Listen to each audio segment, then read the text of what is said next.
kabajamtoota daawwattoota dhaggeeffattoota Ambaa Miidiyaa jaarmiyaa ABO kan kutaa Awurooppaa fi UK kora gamtaa miseensota Awurooppaa 2023 qophaa'e irratti iftii oolmaa gaafa sanaa hooggantoota siyaasaa kutaa Awurooppaa garaagaraa irraa argamaniif gaaffiif deebii taasiseen ture. Gaaffiif deebii kana irrattis Jaal Guddisaa Barbaadaa itti gaafatamaa keenyaa ABO Awurooppaa, Jaal Xaa Abdallaa durataa itti gaafatamaa kutaa Awurooppaa, Jaal Eda'oo Mudii Qaalluu barreessaa kora ABO kutaa Awurooppaa fi Jaal Nagaasaa Soorii Garbaa itti gaafatamaa kora ABO UK magaalaa London, Jaal Naaroobii Kabaayisaa itti gaafatamtuu ijaarsa hawaasaa UK.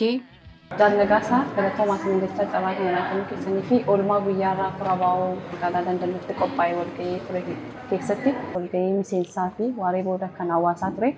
Akkam turanii oolmaan? Hedduu galatoomaa carraa kana naa kennuu keessanii fi akkuma jettee ani gaafatamaa Adda Oromoo kutaa UK'ti. Korri gamtaa Awurooppaa UK fi Iskaandinaaviyaa haala gaariidhaan deemee korri kun yeroo jalqabaadha COVID'asitti yerootti miseensonni qondaaltonni hooggantoonni olaanoon itti wal arganidha.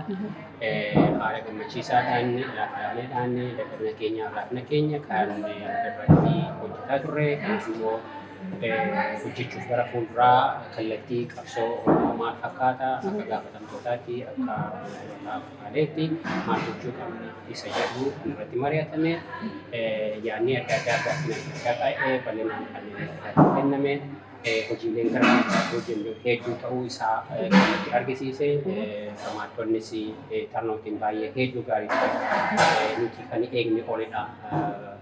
Korri kun akka gaariitti kan nuti kanarraatti hubanne kanaammoo hojii gara fuulduraatti hojjechuudhaa fi kallattiidhaaf pilaanii baafannee akka deemnu kan nu taasisu waanta ta'eef irratti karaa gama keenya gammachuu qabna. Ayyee Jaal Nagaasaanii guyyaa guutuu gaggeessummaadhaan kan kora kana gaggeessaa turtan waan ta'eef isin dadhabsu gaaffii isinitti hin baay'isi. Dhumarratti kan hin jechuu barbaadu uummatni kun walgahii kanas akka eegdanii olitti argattanii gaaffii uummata bal'aa isin ifaaf bilisaan ka'ee mari'achaa turtanii dhumarratti uummataaf gaaffii ifaaf bilisa ta'e akka marii gootanii waraanni adda bilisummaa ejjennoo inni qabatee jiru uummata kanaaf abdii akka qabu erga akka dabarsitanii. Hedduu galatooma egaati waa hedduu irratti mari'annee irraa miseensonni waa hedduu kaasanii hawaasni waa hedduu kaasanii keessattuu dhimma waraana bilisummaa Oromoo ilaalchisee yeroo waraana bilisummaa Oromoodhaa fi adda bilisummaa Oromoo jiru konfiijinii adda addaa jiru yeroo miseensonni kaasan hawaasnis kaasee isaaf immoo qaamni ilaallatu hoogganni olaanaan irratti ibsa kennedha. Waraana bilisummaa Oromoo deeggaroonni dirqama seenaa fi dirqama miseensummaa maaliif waraana bilisummaa Oromoo caasaa adda bilisummaa Oromoo keessaa isa tokko ta'uu isaa fi waraanni kun adda bilisummaa Oromoo adda bahee ilaalamuu akka hin dandeenye hoogganniif caasaan adda bilisummaa Oromoo kan amanu miseensaafis uummataafis kan kallattiidhaan kaames kana waanta ta'eef miseensi eenyu caalaayyuu waraana kana deeggaruudhaa fi bira dhaabbachuu irratti dirqama qaba. Akkaataa itti waraana kana deeggaru caasaa filatamaa caasaa keessarraanne karaa adda bilisummaa Oromoodhaan akka gargaaru uummannis akka ta'u baay'ee abdii qabna. Hawaasaafis kan dabarsinu isa kanadha. Kuni qabsoo uummata Oromoo gargaaruudha. Dhumarratti gaaffii uummata biraa ka'u ta'uunsaa waan hin mullee fi Jaal Koloneel Gammachuu Ayyaanaa maaliif akka hin hirmaatu jedhee sabni eegaa tures waan ta'eef maaliif akka hirmaachuu hin dandeenye sababa maaliin akka hafan kan duwwaa. Jaal Koloneel Gammachuu Ayyaanaa dhugumatti kanarratti qophaa'aniiru dursineedha kan itti isaan hin beeksisne sababa neetwoorkiin hedduu rakkisaa ta'ee fi biyya sana keessatti beekamaadha akka adda addaa jiru neetwoorkii hedduu nu rakkisa waanta ta'eef isaan argachuu hin dandeenye garuu gara fuulduraatti walgahii akkasii wal fakkaataa irratti akka yoo dandeenye qaamaan isaan argachuu kaa dandeenyu sadarkaa as fiduutti yoo dadhabne immoo akka kanaadhaan deebisne akka argannu ammaan waadaa seenna sagantaa gara fuulduraatti har'a garuu sababa neetwoorkiidhaan argachuu hin dandeenye. Ergaa dhumarratti ergaa dabarfatan yoo qabaatan. Ergaa dabarsuu ammuman amma hunaatti jedhe jireessi hawaasni Oromoo qabsoo adda bilisummaa Oromoo gaggeessu karaa adda addaadhaan kan uummata Oromoo sammuu bilisoomsee hanga ammaatti Oromoon Oromoo ta'uu isaa kallattii argisiisee political programmii Oromoo gaaffii Oromoo sirriitti injiinar godhee kan kaa'e dhaaba kana waanta ta'eef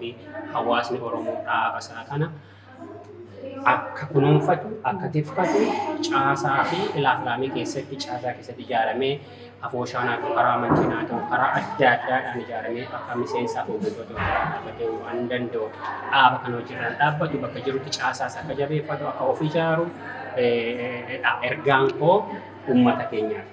Ayyee Jaalnagaasaa Soorii Garbaatti gaafatamaa kutaa UK ABO kan ta'anii gaaffii deebii gootanii fi guddaa galatoomaa ulfaadhaan jedha maqaa koo fi maqaa Ambaa Miidiyaadha. Hedduu galatoomaa Ambaa Miidiyaa carraa kan nuuf kennu keessanii fi hedduu galatoomaa horaa eebbannaa jenna galatoomaa.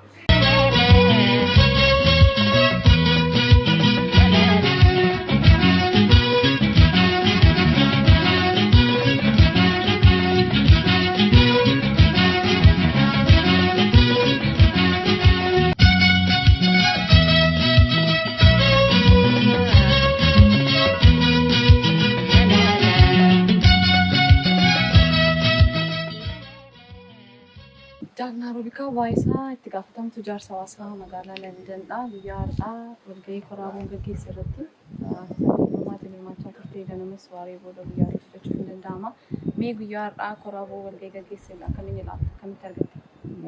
Akkanan ilaaletti har'aa guyyaa har'aa koraaboo kanuma Yerootti waliigalaatuun qophaa'e garuu as kutaa UK magaalaa Londonittidha kan qophaa'eeru. Akka bareedaa ture, uummanni akka bareedaa ture, ganama kan miseensaa ture, miseensotni baay'inaan dhufanii hirmaataniiru, gaaffii garaagaraa dhiyeessaa turaniiru, deebii garaagaraa argannee jirra. Yeroo bareedaa ture, sa'a booddee immoo kan miseensota kan uummata waliigalaa hawaasaa ture. So yeroo bareedaa waliin dabarsine uummata wajjiniinis baay'ee nutti toleetiin jira, baay'ee gammanneerra. Baay'ee Jaalna Roobikaa ulfaadhu jecha. Uummatnis ta'e miseensi ganama walgahii gaggeesse irratti gaaffii itti dhaga'ame gaafatee deebii gahaa argatee adda ba'eera hooggantoota har'aas toltis hin qabantu lafa.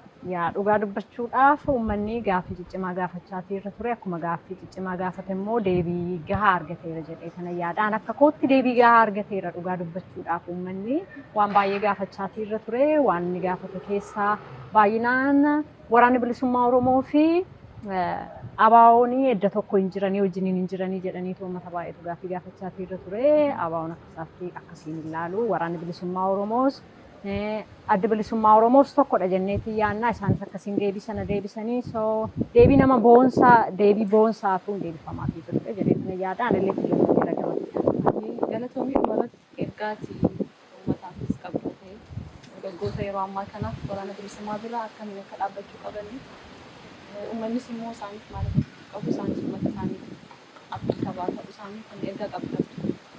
Gamanumaan waan inni dabarsuu barbaadu waraana bilisummaa Oromoo biyya keessa jiraniif kanan inni dabarsuu barbaadu yeroo tokko namoonni hattummaadhaan uummata qabanii saamanii maallaqa irraa fudhatanii doorsanii yookaan ajjeesanii waan godhan baay'eetu hin jiru.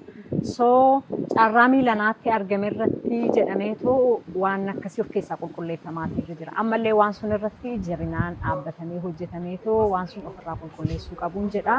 Kan biraa diyaaspooraan ala kana jiru immoo uummataaf sagalee ta'uu yoo barbaachise gabaanii sagalee ta'uu maallaqaan gargaaruu yoo barbaachise maallaqaan gargaaruu kana gochuu qabuun jedha wal dhaga'uu qabuun jedha wal dhaggeeffatuu qabuun jedha kana yaadni isaanii qabu faadha. Ayyee Jaalna Roobikaa galatoomii maqaa koof maqaa Ambaa Miidiyaadhaan faadhu sin jedha galatoomii.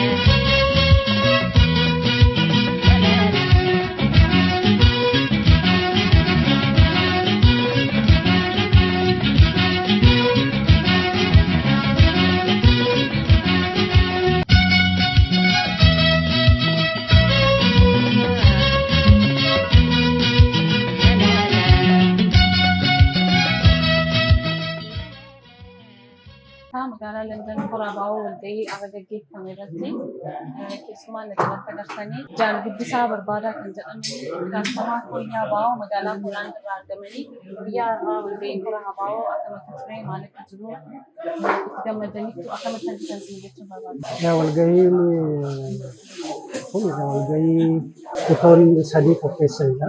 Kutaa Iskaandinaaviyaa, kutaa UK fi kutaa giddu galeessa Awurooppaa qopheessanii. Akka yaadadhu sagantaan kun kan eegale 2013 biyya Oslootti gaggeeffame.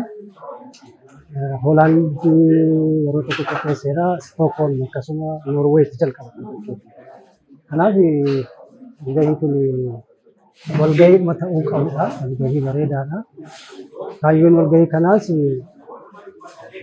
miseensonni hojiilee miseensonni bakka bakkatti hojjetan muuxannoo walii qooduudha.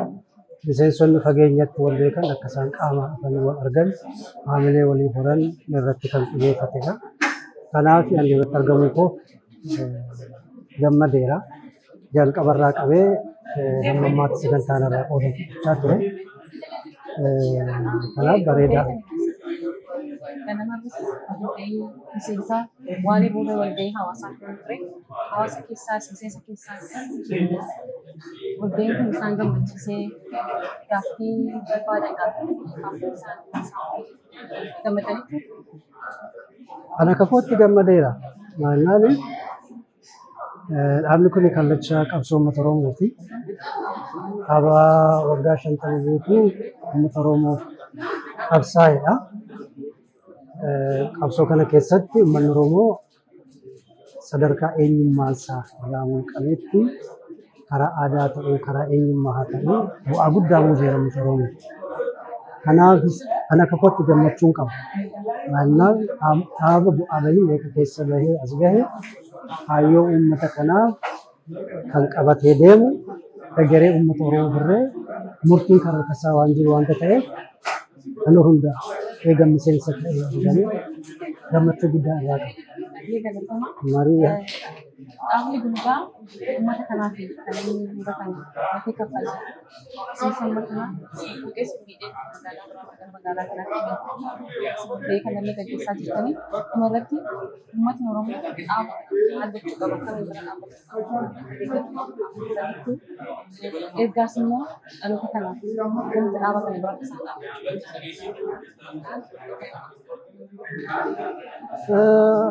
abaaboo bira dhaabbachuu jechuun mirga uummata Oromoo falmuu jechuudha.